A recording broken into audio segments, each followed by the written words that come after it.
আসসালামু আলাইকুম। আরবিডি নিউজের সর্বশেষ আন্তর্জাতিক সংবাদে সবাইকে আমন্ত্রণ জানাচ্ছি। সঙ্গে আছি আমি রাজীব। প্রথমেই জেনে নেওয়া যাক কি থাকছে এখনকার গুরুত্বপূর্ণ সংবাদ শিরোনামে। সিরিয়া সফরে ইরানি মন্ত্রী, অর্থনৈতিক সম্পর্ক নিয়ে নতুন অধ্যায়ের সম্ভাবনা। ক্ষেপণাস্ত্র পরীক্ষার পর উত্তর কোরিয়ার কর্মকর্তাদের উপর যুক্তরাষ্ট্রের নিষেধাজ্ঞা আরোপ। পাশ্চাত্যের গড়িমাসিতে আলোচনা ধীর গতিতে চলছে, রাজনৈতিক সদিচ্ছার প্রমাণ দিতে ব্যর্থ আমেরিকা। এবং সর্বশেষ থাকছে ঘৃণা ভাষণ মামলায় উত্তরাখণ্ড সরকারকে ভারতের সুপ্রিম কোর্টের নোটিশ। ভারতে যে ঘৃণা ভাষণ দেওয়া হচ্ছে, বিশেষত মুসলিমদের হত্যা করার জন্য, গণহত্যা চালানোর জন্য, সে বিষয়ে উত্তরাখণ্ড সরকার সহ নরেন্দ্র মোদী এবং অমিত শাহের সরকার মূলত মুখে কুলু পেটে বসে আছে। এমনকি বিবিসির সাংবাদিকরা যখন সে বিষয়ে প্রশ্ন করেছেন, তখন কিছু নেতাকর্মী তাদের উপর চড়াও হয়ে বিবিসির ক্যামেরা থেকে ভিডিও ফুটেজ ডিলিট করতে বাধ্য হয়েছে, তাদেরকে গালাগালি করে সেখান থেকে বের করে দিয়েছে। এমনই চলছে ভারতের রাজত্ব, কারণ নরেন্দ্র মোদী এবং অমিত শাহের ইন্ধনেই মূলত এভাবে ঘৃণা ভাষণ ছড়ানো হচ্ছে। আর উত্তরাখণ্ডের সরকার তো চাচ্ছে হিন্দু মুসলমান মেরুকরণ করে সে ক্ষমতায় আবার টিকে থাকার জন্য। কিন্তু ভারতের স্বাধীনচেতা মানুষের থেকে এই সমস্ত ঘৃণা ভাষণ দেওয়া উগ্রপন্থী হিন্দুরাই কি বেশি শক্তিশালী? যা প্রমাণ করছে এখন এই নরেন্দ্র মোদী এবং অমিত শাহের শাসনামলে। তাহলে কি আবারও ক্ষমতায় আসতে যাচ্ছে ওই দস্যু সরকার? কি মনে হয় আপনাদের, ঘৃণা ভাষণ দিয়ে তারা কি বেঁচে থাকতে পারবে? তারা কি মুসলমানদের হাত থেকে রক্ষা পাবে এবার? কি মনে হয় আপনাদের? এই বিষয়ের উপর আপনারা আপনাদের মূল্যবান মতামত প্রদান করবেন এবং গুরুত্বপূর্ণ এই ভিডিওটি না টেনে শেষ পর্যন্ত দেখার জন্য বিনীতভাবে অনুরোধ রইল।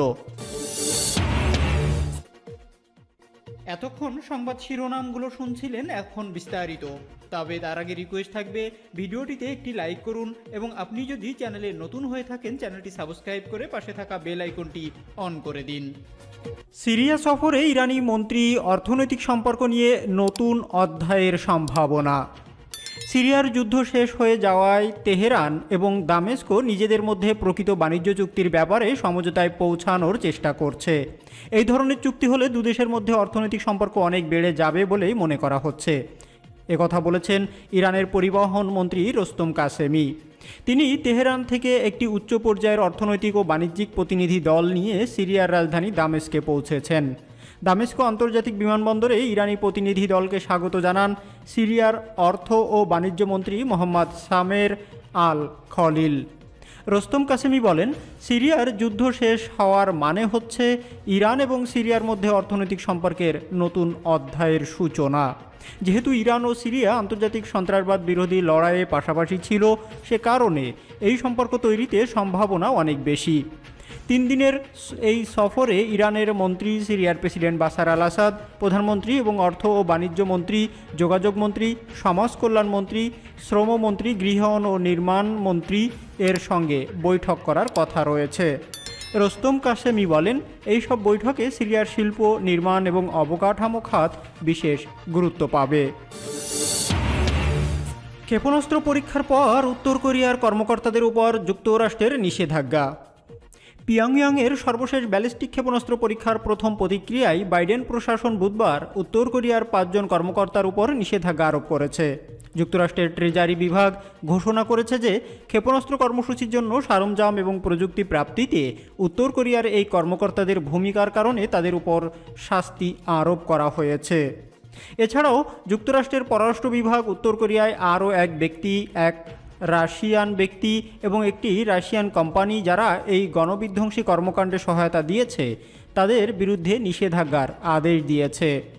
যুক্তরাষ্ট্রের ট্রেজারি বিভাগের দ্বারা টার্গেট করা 5 জন উত্তর কোরিয়ার মধ্যে একজন রাশিয়ার অবস্থান করছে, অন্য 4 জন চীনে অবস্থান করছে।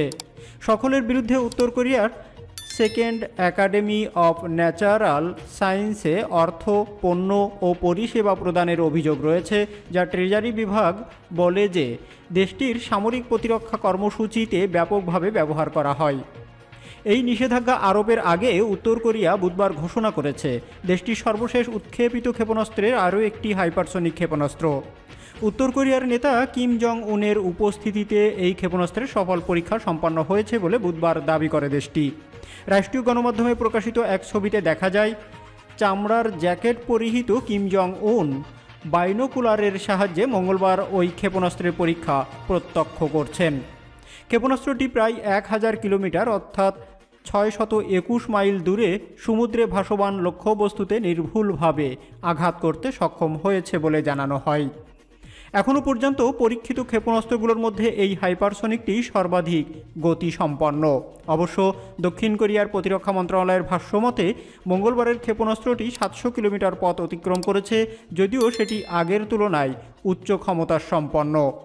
মঙ্গলবার পরীক্ষিত এই ক্ষেপণাস্ত্রটির গতি ঘণ্টায় শব্দের গতির 10 গুণ বলে দক্ষিণ কোরিয়ার কর্মকর্তাদের বরাত দিয়ে জানিয়েছে দেশটির ইয়নহাপ সংবাদ মাধ্যম।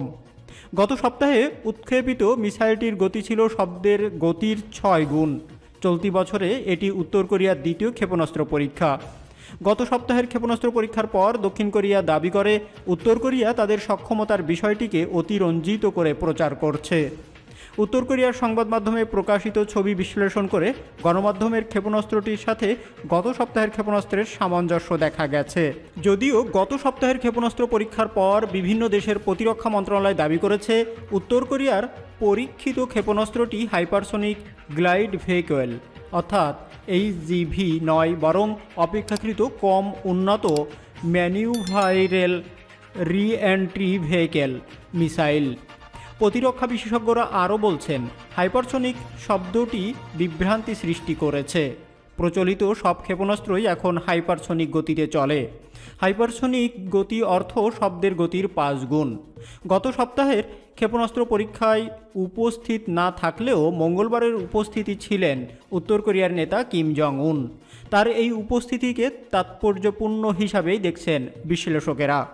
দীর্ঘদিন ক্ষেপণাস্ত্র পরীক্ষার সময় অনুপস্থিত থাকার পর হঠাৎ কিমের এই আবির্ভাব যথেষ্ট রাজনৈতিক তাৎপর্য বহন করে বলে দক্ষিণ কোরিয়ার ইয়োহা বিশ্ববিদ্যালয়ের অধ্যাপক লেহ এরিক ইজলি মন্তব্য করেন। যুক্তরাষ্ট্রের কর্মকর্তারা এই অস্ত্র মহড়ার তীব্র সমালোচনা করেছেন। এটি ভুল বার্তা দিয়েছে। যুক্তরাষ্ট্রের নতুন প্রশাসন শুরু থেকেই যে কোনো আলোচনার জন্য আহ্বান জানিয়ে আসছেন। আমরা উত্তর কোরিয়ার সঙ্গে কোভিড মানবিক সাহায্যের বিষয়ে আলোচনায় বসতে চাই, আর তারা কিনা ক্ষেপণাস্ত্রের মহড়া করছে, বলেন স্টেট ডিপার্টমেন্টের রাজনৈতিক সহকারী সচিব ভিক্টোরিয়া নুল্যান্ড। হোয়াইট হাউসের প্রেস সেক্রেটারি জেন সাকিও এই ক্ষেপণাস্ত্রকে জাতিসংঘ নিরাপত্তা পরিষদের প্রস্তাবের লঙ্ঘন বলে নিন্দা করেছেন। তিনি উত্তর কোরিয়াকে পরমাণু আলোচনায় ফিরে আসার আহ্বান জানান। এই আলোচনা উত্তর কোরিয়া 2019 সালে পরিত্যাগ করেছিল। অন্যদিকে উত্তর কোরিয়া বারবার যুক্তরাষ্ট্রের আলোচনার প্রস্তাব প্রত্যাখ্যান করে আসছে।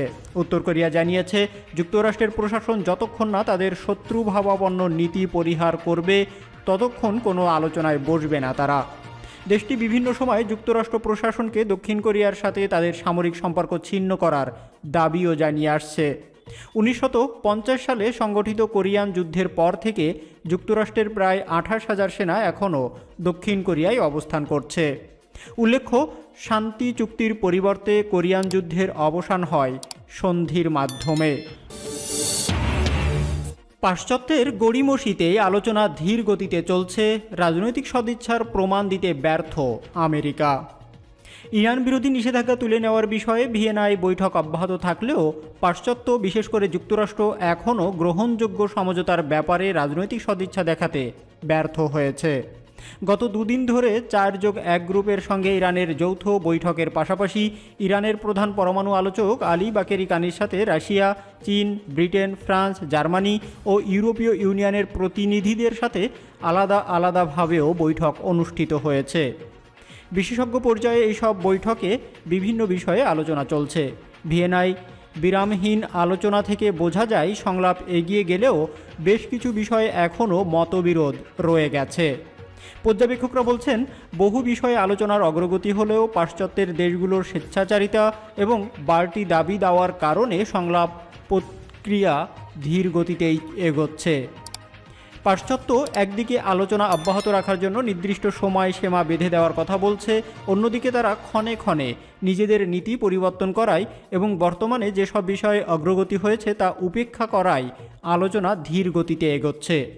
ফরাসি পররাষ্ট্রমন্ত্রী জাইব লুদ্রিয়া বুধবার বলেছিলেন, ডিসেম্বর থেকে শুরু হওয়া তেহরানের উপর ওয়াশিংটনের নিষেধাজ্ঞা তুলে নেওয়ার বিষয়ে ইরান ও বৃহৎ শক্তিগুলোর মধ্যকার আলোচনার অগ্রগতি হলেও চূড়ান্ত সমঝোতায় পৌঁছাতে এখনও বহু সময় লাগবে। এবারের ভিয়েনা আলোচনায় ইরান কিছু প্রস্তাব তুলে ধরে তাদের পরিষ্কার অবস্থান জানিয়ে দিয়ে বলেছে, ন্যায্য অধিকার প্রশ্নে কোনো ছাড় দেওয়া হবে না এবং প্রতিপক্ষরা যদি ইরানের দাবি অনুযায়ী নিষেধাজ্ঞা তুলে না নেয় তাহলে খুব অল্প সময়ের মধ্যে ফের সমঝোতা হতে পারবে না এবং তা আবারও ভেঙে যেতে পারে।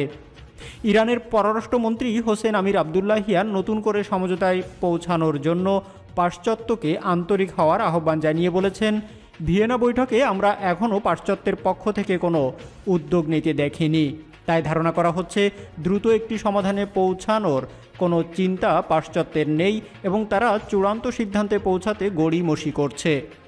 এদিকে ইহুদিবাদী ইসরায়েল ভিয়েনা আলোচনাকে প্রভাবিত করার চেষ্টা করছে। ইরানের সাথে কোনো সমঝোতা হলে তারা অনবরত হুমকি দিয়ে যাচ্ছে সবাইকে। ইসরায়েলের প্রধানমন্ত্রী নাফতালি বেনেত আবারও ভিয়েনায় সম্ভাব্য সমঝোতার ব্যাপারে তীব্র ক্ষোভ প্রকাশ করে বলেছেন, ইরানের সঙ্গে যে সমঝোতাই হোক না কেন তাতে ইসরায়েলের কিছুই আসে যায় না এবং তেল আবিব তা মানতে বাধ্য নয়। পর্যবেক্ষকরা বলছেন, পরমাণু সমঝোতায় পাশ্চাত্যের দেশগুলো একদিকে ইসরায়েলি হুমকির বিষয়ে নীরব রয়েছে, অন্যদিকে তারা পরমাণু সমঝোতাকে পুনরুজ্জীবিত করার দাবিও করছে, যা থেকে আলোচনায় তাদের আন্তরিকতা নিয়ে সন্দেহ তৈরি হয়েছে। ঘৃণা ভাষণ মামলায় উত্তরাখণ্ড সরকারকে ভারতের সুপ্রিম কোর্টের নোটিশ। ঘৃণা ভাষণ মামলায় উত্তরাখণ্ড সরকারকে নোটিশ পাঠিয়েছে ভারতের সুপ্রিম কোর্ট। সুপ্রিম কোর্টের প্রধান বিচারপতি এন.ভি. রমনা, বিচারপতি সূর্যকান্ত ও বিচারপতি হিমা কহেলির এজলাস থেকে বুধবার এই নোটিশ দেওয়া হয়। পাশাপাশি 22শে জানুয়ারি এই মামলার পরবর্তী শুনানির দিন ধার্য করা হয়েছে। জনস্বার্থে করা এই মামলার আর্জিতে বলা হয়, উত্তরাখণ্ডের হরিদ্বারে অনুষ্ঠিত ধর্ম সংসদ সম্মেলন থেকে যারা দেশে মুসলিমদের হত্যার ডাক দিয়েছেন তাদের বিরুদ্ধে উপযুক্ত ব্যবস্থা নেওয়া হোক। সাংবাদিক কুরবান আলী ও সুপ্রিম কোর্টের আইনজীবী অঞ্জনা প্রকাশ গত সোমবার এই জনস্বার্থ মামলা করেন। সুপ্রিম কোর্টে সেদিনই তা গৃহীত হয়। বৃহস্পতিবার ছিল এই মামলার প্রথম শুনানি। আবেদনকারীর পক্ষের আইনজীবী ও কংগ্রেস নেতা কপিল সিবাল প্রধান বিচারপতির উদ্দেশ্যে বলেন, এই ধর্ম সংসদ থেকে কী ধরনের ভাষণ দেওয়া হয়েছিল অনুগ্রহ করে তাতে একবার চোখ বোলান। আমি তা নিজে থেকে পড়তে চাই না, তাতে নতুন করে চাঞ্চল্যের সৃষ্টি হতে পারে। প্রধান বিচারপতি তখন জানান তারা রাজ্য সরকারকে নোটিশ দিয়েছেন। সিবাল সেই সময় কেন্দ্রীয় সরকারকেও নোটিশ পাঠানোর আর্জি জানান। সিবালের অনুরোধে মামলার শুনানির পরবর্তী দিন যেন দ্রুত ঠিক করা হয়, কারণ ভোটের আগে এই ধরনের অনেক ধর্ম সংসদের আয়োজন রাজ্যে রাজ্যে করার পরিকল্পনা নেওয়া হয়েছে। তিনি বলেন, উত্তরপ্রদেশের আলিগড়ে পরবর্তী ধর্ম সংসদের দিন ঠিক করা হয়েছে 23শে জানুয়ারি। দ্রুত ব্যবস্থা না নিলে সম্মেলন থেকে ঘৃণা আরও ছড়াবে, পরিস্থিতি আরও ঘোলাটে হয়ে উঠবে, সম্প্রীতি নষ্ট হবে। প্রধান বিচারপতি এন.ভি. রমনা বলেন, আবেদনকারীরা এই ধরনের অনুষ্ঠান নিয়ে সংশ্লিষ্ট কর্তৃপক্ষের সঙ্গে কথা বলতে পারেন, তাদের উদ্বেগ ও আপত্তির কথাও জানাতে পারেন। এতক্ষণ সঙ্গে থাকার জন্য ধন্যবাদ। দেখা হচ্ছে পরবর্তী ভিডিওতে। ততক্ষণ পর্যন্ত ভালো থাকুন, সুস্থ থাকুন। আল্লাহ হাফেজ।